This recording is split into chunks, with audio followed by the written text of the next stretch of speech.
Good morning and welcome to Capital OTV's Derby Deep Dive, our weekly look at the three-year-olds on the trail to the Kentucky Derby and the Triple Crown. And this morning we're going to take a look at the current NTRA Top 10 poll. Before we get into that, let me just update you on what's coming up here at Capital OTV today. Return of the Bounty Bet. You can play the late pick 5 at Aqueduct with your Capital OTB bet account. You're in for a shot at the Bounty. Nice chunk of change up for grabs as well. So again, Bounty Bet this afternoon. Late pick 5 at Aqueduct. Just play with your Capital OTB bet account. Tomorrow, Fan Appreciation Day at the Del Mar branch. We'd love to have you swing by and join us out in that direction. If you're a patron out there, we can say thank you to you with food, vouchers, PPs, a contest where you can win a little extra money. That's tomorrow, Saturday. The Del Mar branch, Fan Appreciation Day. And don't forget, coming up here on Sunday, a little extra fun at the Clubhouse Racebook with the Exacta board. That happens Sunday right here, Clubhouse Racebook, 711 Central Avenue in Albany. Again, Derby Deep Dive, like to take a look at the three-year-old scene. And after last weekend, we were down in Florida, obviously, Gulfstream Park for the Fountain of Youth. And the results of the Fountain of Youth clearly played into this week's NTRA Top 10 poll. There's about 30-some voters, and it seems like the top 5 on the overall poll, the horses were pretty much somewhere on everybody's top 10. So there's some kind of consensus there, but we'll see how it plays out over the next 6 weeks or so. And that includes this weekend. Tampa Bay Derby features Return of Further Ado, a couple of second-time starters that have a lot of punch. So the Tampa Bay Derby and San Felipe, the return of Brant out in Southern California. So we'll see how that juggles things up. But as I said, there are about 30-some voters, NTRA poll. One of those is Mike MacAdam, writes for the Daily Gazette, sports writer, and also the horse racing beat for the Daily Gazette. So we checked in with Mike MacAdam to look at his ballot, look at the overall poll, and just get a feel of where the three-year-olds are currently this first week in March. So we'll take a quick break. When we come back, Mike MacAdam and a look at the current NTRA three-year-old poll.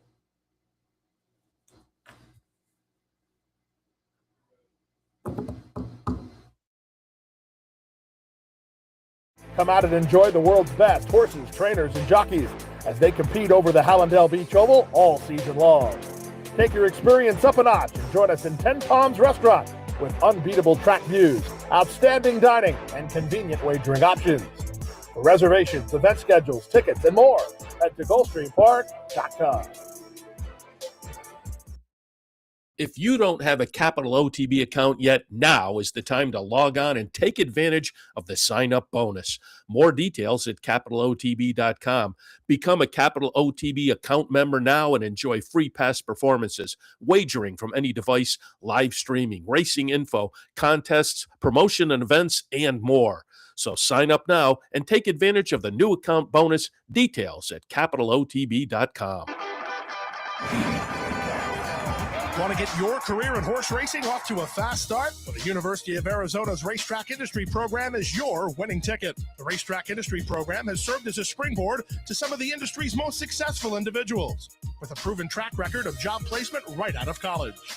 If you want to earn a degree in the exciting horse racing industry, the Racetrack Industry Program can put you in the winner's circle. All right, it's that time of year. Things are heating up. We have maybe one more big round of preps left for some of these horses. There'll be a couple this weekend, Tampa Bay Derby, San Felipe. You would expect those horses probably to have the weekend and then maybe another start. But it is sorting out as far as the top three-year-olds. And every week, the NTRA comes out with their overall thoroughbred poll, and during the Triple Crown season, the three-year-old poll as well. And we have one of the voters with us, Mike MacAdam from the Daily Gazette, sports writer at the Daily Gazette, and obviously horse racing, a big part of the beat as he's at the in the Saratoga press box virtually every day up there. Mike, good morning. Morning, Seth. How are you today? Very good. Happy to have you on Can board we to get talk. our Desperate Annie's reference out of the way so we didn't forget later? I just mentioned that to somebody the other day. I hadn't been in a while. When I was down in Florida, we were talking. There were some Saratoga folks around, so I was talking Right. about haven't been out there in a while. But certainly that goes to the Saratoga. Now I'm mostly Saratoga season. We'll head down. Got to do it. And then we always invite people closing night. That's Yep. part of the routine. That's the ritual. And we, Yep. and we typically pull a few new people in every year and get them down there. So we'll see this year as well. All right, let's jump in. Talked to you a couple months ago, and we were kind of looking at early season and Eclipse Awards when we talked. And at that point, the polls hadn't started yet. But now we're, what are we in? Maybe the 4th or 5th week of the polls? No, I think it was 7 because I just typed it in. We run it in our print edition during the week after it comes out on Tuesday morning. And I think we're in week 7. It's at least 6, though. And the mechanics of it are you guys all have to vote, I'm assuming, on Mondays? Yeah, the deadline is 12:30 on Monday, unless there's, I think like the Southwest or something was run on that Monday, and they'll bump it up an extra day. But the deadline's 12:30, and which just gives you plenty of time to kind of digest what happened over the weekend and put together your list. Let's just do a little overview thought on the list at this point before we get into the specific horses, and we'll have your list posted here and the overall list as well. Again, you're a voter. I think there's about 3 dozen voters overall. Yep. As I looked at the poll and was kind of thinking about it, a couple of weeks ago, I felt it was a little bit different than 2 years ago. I thought horses were kind of sorting themselves out a little better. A couple of years ago, it seemed like a horse would step up and you'd feel, oh, that's the one, or that's one of the ones. And then the next race, they would get beaten and somebody new would get it done. And so far, it kind of seems like that at this point, although some of the performances have been very good. And I tend to think maybe as we get to this last round or two, things will sort themselves out. But what are your overall feelings? And I'm guessing most people probably, I look down at the voters, and Paladin and Commandment for the most part is on top for everybody. But I'm wondering how confident you are your top 5. Are you confident you have the Derby winner in your top 5 this first week in March? Not at all. Yeah, I think it's still pretty muddled, especially since I have Brandt at number 5, and he hasn't run yet this year. He's supposed to run in the San Felipe. So I would say, yeah, it's still pretty muddled, which kind of makes it more fun. You kind of grind away and agonize over it on Monday morning, trying to figure some things out, factoring in, the fresh stuff that just happened over the weekend. There's still some horses in there that, like Brandt, I already brought up, haven't run yet, who, are still highly considered, and you're kind of waiting to see what you want, some tangible evidence from 2026 and not just things they did in, Breeders' Cup or, in the fall of 25. So Further ado, the same. What's that? Further ado, the same. Yeah, I mean, overall, he's number 8. I've got him number 9. It probably had him higher a few weeks ago, but it gets crowded, and there's other horses that are doing things that it's fresh, and you can kind of visibly see that that they're running well, and so if the horse hasn't run, he's just going to get crowded down to the bottom. Like Further Ado is a great example of that. And again, it seems like looking at the list last weekend played into the votes for a lot of people, with Commandment number 2 overall. You have him number 1 on your list, as do a number of people. And Commandment, we were down at Gulfstream over the weekend, saw the Fountain of Youth. Nice performance from Commandment in there. Winds up with a 101 buyer for Brad Cox and company. That was off a nice win in the Mucho Macho Man. So he comes in now 3 wins and 4 starts. Paladin, number 1 on the overall list, number 2 for you. So you've kind of flip-flopped with the overall voting went with those two. But Paladin coming off the seasonal debut win down at Fairgrounds in the Risen Star for Chad Brown. Talk about your top 2. Yeah, I have them flip-flopped. So there's this week there were 31 voters. 21 of them put Paladin on top. I was one of 7 people who put Commandment on top. And the 2 things I factored in there were A little bit of recency. Paladin hasn't run since the Risen Star. And then also, if you go by buyer comparisons a little bit, I mean, Commandment popped a 101 for his Fountain of Youth win, and Paladin was a 93 for his Risen Star. So that's, I mean, it was close, but in my mind, I just put those two things together to get Commandment on top. But I certainly understand why a lot of people pick Paladin. I have to ask because he lines up on the overall list, number 7. And as I say, we were down at Gulfstream. I left him out in my handicapping, but after the race, I was impressed with Chief Wallaby. You know, handicapping the race, Chief Wallaby, you know, with the whole Mott thing, hey, we want the allowance race, but we'll go here. I was a little bit concerned, but I said when I handicapped, you know, live Saturday morning, I said, well, it's not going to be a surprise if he runs well. He ran very well. Commandment comes up with a 101 buyer, running second, Chief Wallaby, a 100. You don't have him on your list, though. Yeah, and they have him 7 for that great performance in the Fountain of Youth, which I totally understand. I was really grinding away at my number 10 spot, and it was between Chief Wallaby and Chip Honcho, who kind of did the same thing against Paladin in the Risen Star that Chief Wallaby did, you know, against Commandment in the Fountain of Youth. So I'm kind of like, was wavering back and forth on that 10 spot. I probably spent more time on that than I did on the number 1 and 2. So I get it why Chief Wallaby ran really well, ran a winning race, just got beat by a better horse. So like I said, I get it with Chief Wallaby, and I was kind of torn between him and Chip Honcho, trying to find a spot for them in the top 10. First one out then. Yes. Yeah, that's a good way to put it. As they say. And as I said, you and the other voters obviously very impressed with the weekend results and down at Oaklawn. I do like Oaklawn. I think they made a smart move, moving the Rebel to Sunday, because I think that allowed some of these jockeys and whatnot to go Saturday at Gulfstream and Sunday over at Oaklawn. So I thought it was a good move by Oaklawn to move the Rebel.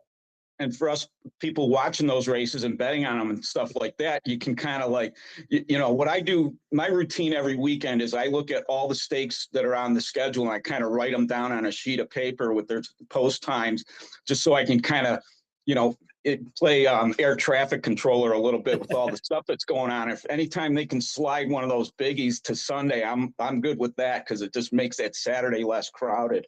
Yeah, no question about it. And as I say, I thought that was a good move. And it was Class President getting it done for Todd Fletcher. Class President has hit the lead. Silent Tactic trying to run by him, and he's got to head in front. Class President to the inside. Game for the fight, though. Class President, Silent Tactic, and a spine-tingling stretch drive. Head and head, nose and nose, coming to the line. Here it is. Class President on the inside. Coming off a debut victory down at Gulfstream, end of December, end of January, runs second in the Swale behind Solitude Dude, and then really nice gutsy performance in the Rebel in start number 3, and you put him at number 3 on your list. Overall, he's sitting at number 4 on the overall poll list. Yeah, as you mentioned, gutsy performance in the Rebel. That was one of the ones that I looked, one of the replays that I looked at this morning, and he got collared and then just battled back against another good horse, Silent Tactic. So it's interesting.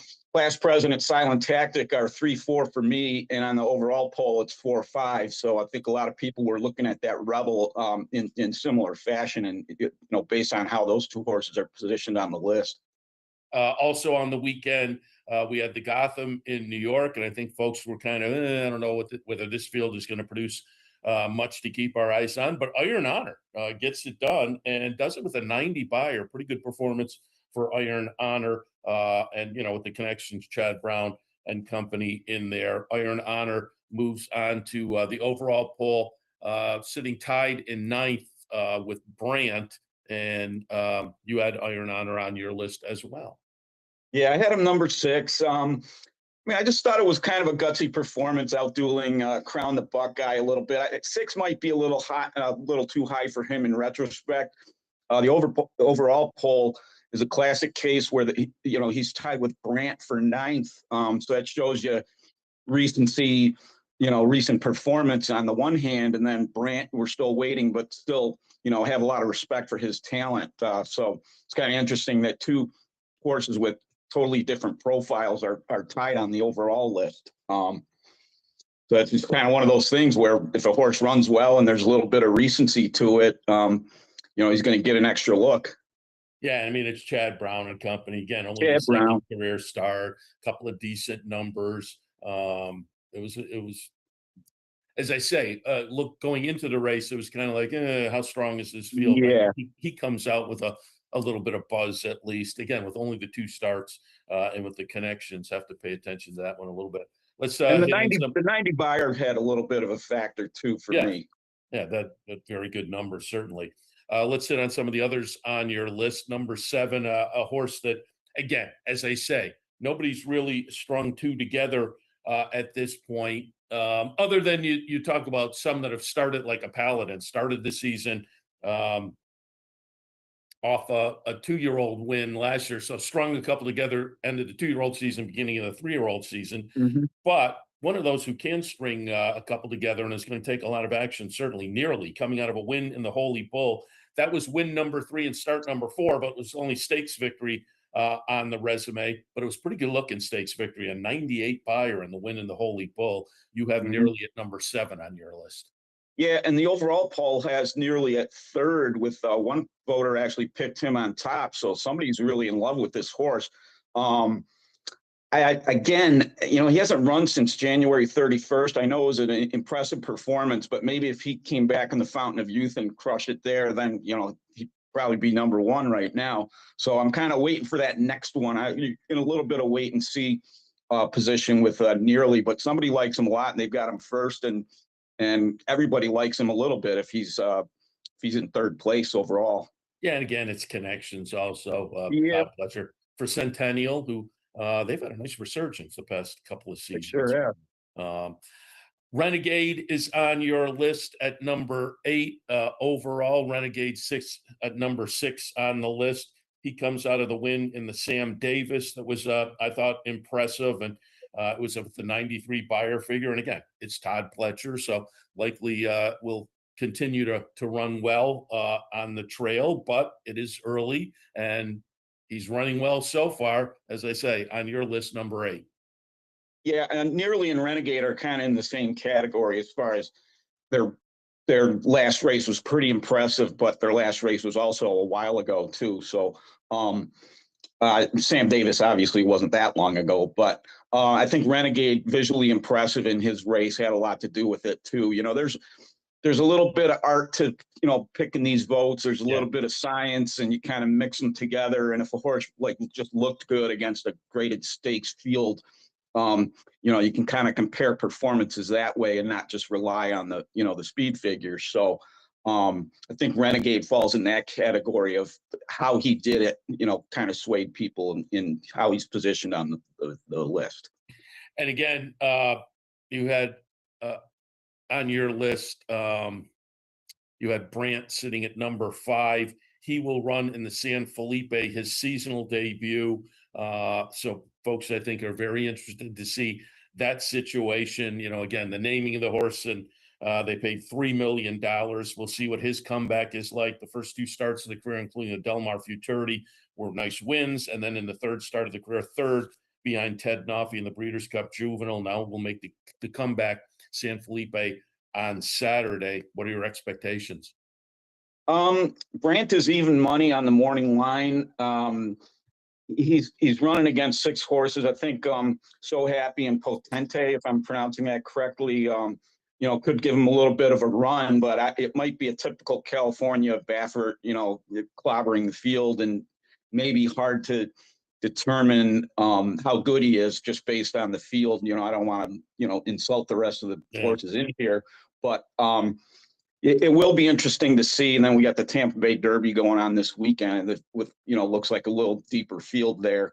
So we'll get to see Further Ado, who is pretty high on the list. Somebody's got him number 1 still. So, coming off, he won the Grade 2 Kentucky Jockey Club in November.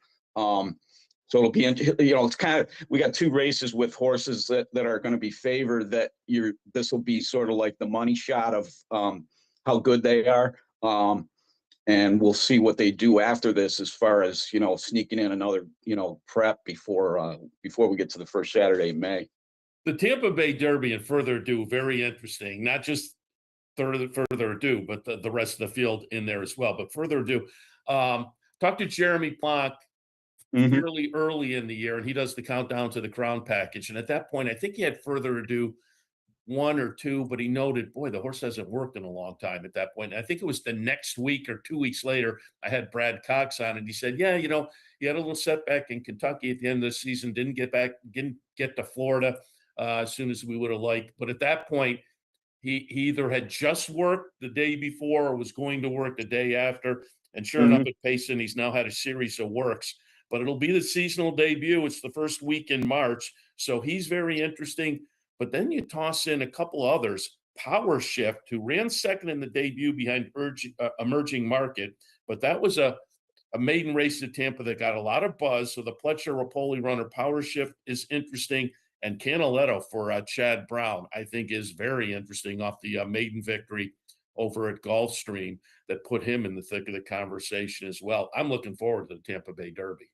Me too. And you mentioned Canaletto. There's already been a couple stories written about how strong a hand Chad Brown has, apparently, and Canaletto is included in that mix, even though he hasn't won a stakes yet. Of course, Chad's got Paladin and Iron Honor off the Gotham. So I think Chad may even have another 1 or 2 out there that are could be sneaky good. But Canaletto is one of those ones that's been getting a lot of juice and buzz, even though he hasn't won a stakes race. So definitely going to be on the radar this weekend. Yeah, the Tampa Bay Derby is between the two. The San Felipe, again, want to see what Brant can do. But between the two, the Tampa Bay Derby is clearly the more intriguing of the two events. And again, I would assume that depending on the results, things will juggle up again a little bit in the 3-year-old poll next week, which again typically comes out. You guys vote on Monday, and it comes out on late Monday afternoon. I usually see it in my email like Tuesday morning. It may be posted online on the NTRA site later in the afternoon, but they don't alert us until like Tuesday morning, which is when I look for it. So it might be posted later Monday, though. I'm not sure. And so there was your 3-year-old poll and the overall 3-year-old poll and some thoughts on the 3-year-olds. But before we let you go, talk about the overall poll. That to me was interesting in Sovereignty on top, Forever Young second. And to me, how do you leave Forever Young with Forever Young already having raced and raced very well? I was surprised Forever Young overall was number 2 on the poll. He's kind of a pain in the butt because, and I voted him number 1, but there's going to come a point, like if Sovereignty's first race back, which I think is the Oaklawn handicap. I think Mott said that was what they were targeting. That's going to be a game changer for Forever Young. And he's, I think he's the best horse on the planet, but we ain't going to see him until Breeders' Cup. So he's, this is supposed to be a North American poll. Yeah. And I think the poll, I think there's even language in there up top saying this is like, these should be contenders for Horse of the Year. And if Forever Young is kicking butt all over the planet, but not here, everyone's justified in leaving him off the poll. And I think there's going to come a point where that's going to change, but we're still in early March. So for me, he just ran in the Breeders' Cup Classic. So I'm kind of hanging by my fingernails with him at the top, but Sovereignty will be a pivot point for me. If he kills it in his first start of 26, then he's going to probably pop up number 1 for me. And I know Knightsbridge is number 5 off the weekend. That might have been the most. I had number 2. Yeah, I don't blame you because I think it was a 112 buyer. 112, yeah. That's hard to ignore. And I asked Bill Mott in the winner's circle, you're looking at Met Mile and Bill Mott being conservative was kind of like, well, we got, but I think the next race is one of those races on Derby weekend. So he comes out of there running well. I would think the Met the Ali Sheba or something like that. Right. But I would think he comes out of there running well. The Met Mile has to be on the schedule for Mott, right? Right. I mean, timing wise, it makes sense. But again, he was really impressed, and as he has been the last few. He's a monster now as a 5-year-old. There's no question about it. Mike, you got a chance to see him? All right, thanks, Seth. The conversation on the 3-year-old side of things, as we're now, again, we're right in the thick of it now with 1, maybe 2 preps left, and things will shake up a little more, certainly. But it's fun to take a look and kind of point to some of the horses that are worth paying attention to, including some coming up on Saturday this week that I think will be very intriguing as well. But again, appreciate the conversation. We'll talk again. Thanks, Seth. We'll talk to you. Sometimes it pays to go with the flow, to check your worries at the door, to reconnect with your crew, to follow the thrills and the flavor, to roll with it and see where it takes you, to enjoy every minute to its fullest, and to dance like there's no tomorrow. You can do that here at Rivers Casino and Resort Schenectady, where the good times flow. You like free money? Well, Capital OTB gives its players plenty of opportunities to cash in. At Capital OTB, there are so many ways for horse players to receive bonus dollars by simply participating in promotions such as our bankrolls, bounty bets, online handicapping contests, and much, much more. Plus, with Capital OTB's Player Rewards program, you get actual cash back. So what are you waiting for? Log on today at CapitalOTB.com or CapitalOTBBet.com and claim your free money.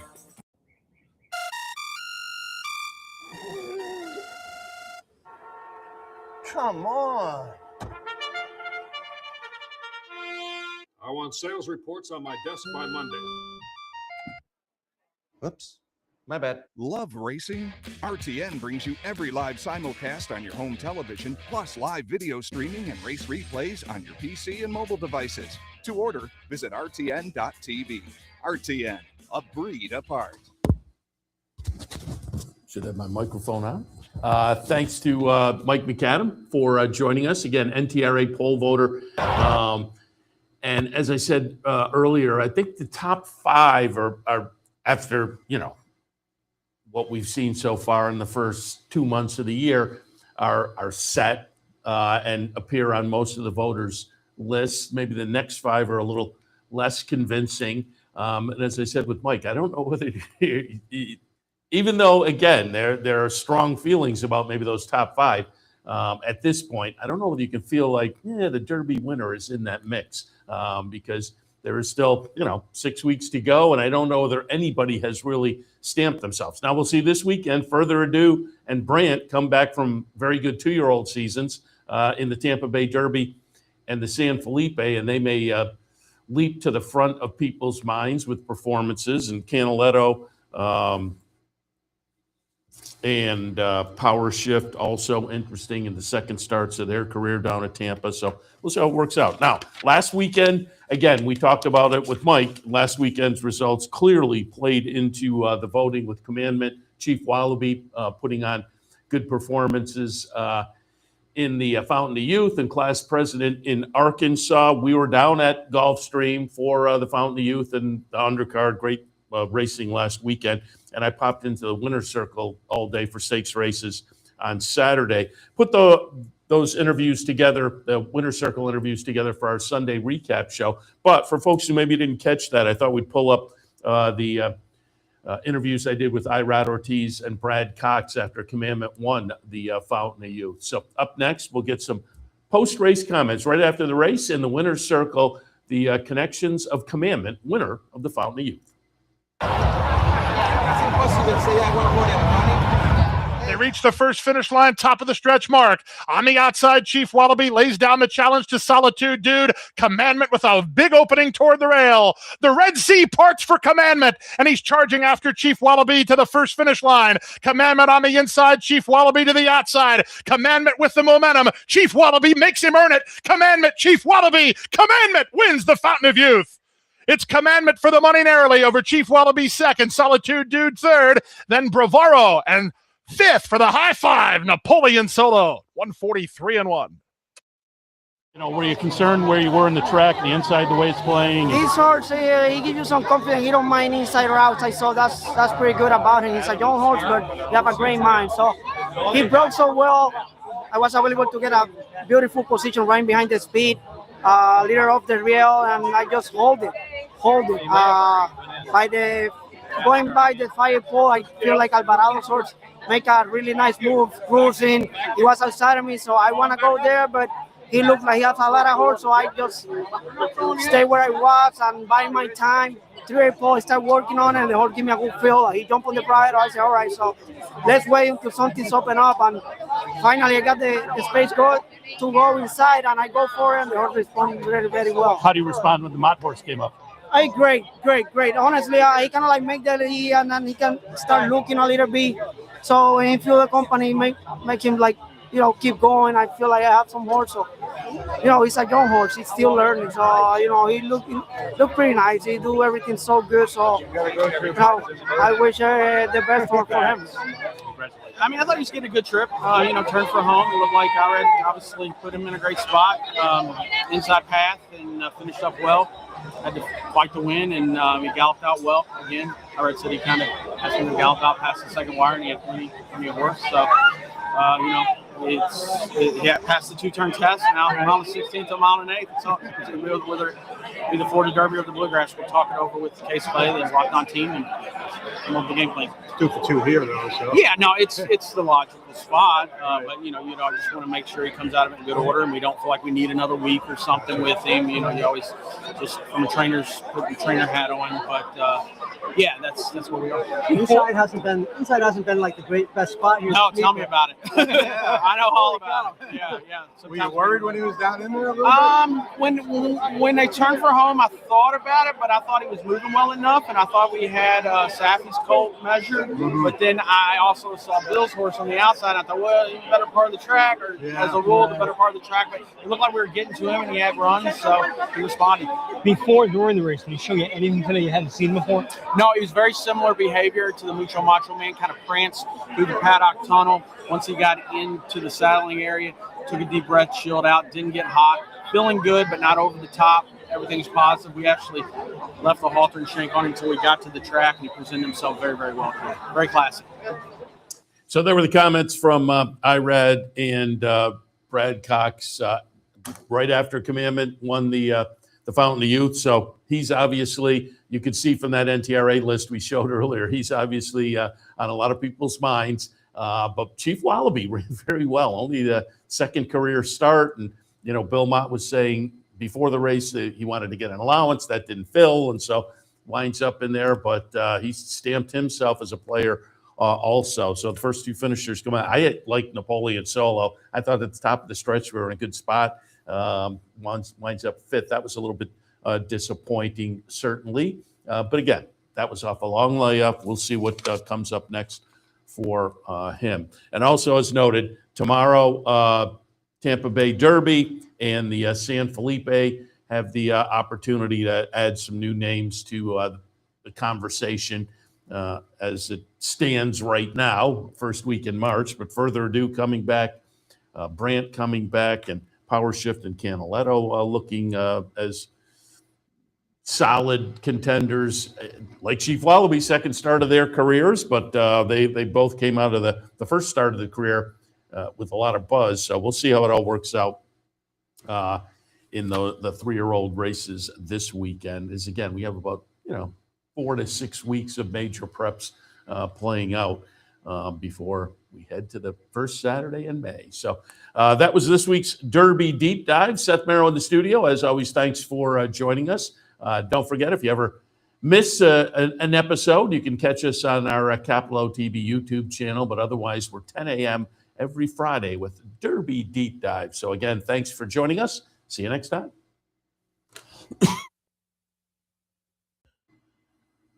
We'd like to thank Gulfstream Park for their sponsorship of this program and some of the other programming and events here at Capital OTB. Gulfstream Park's championship meet features great racing now through Florida Derby weekend at the end of March.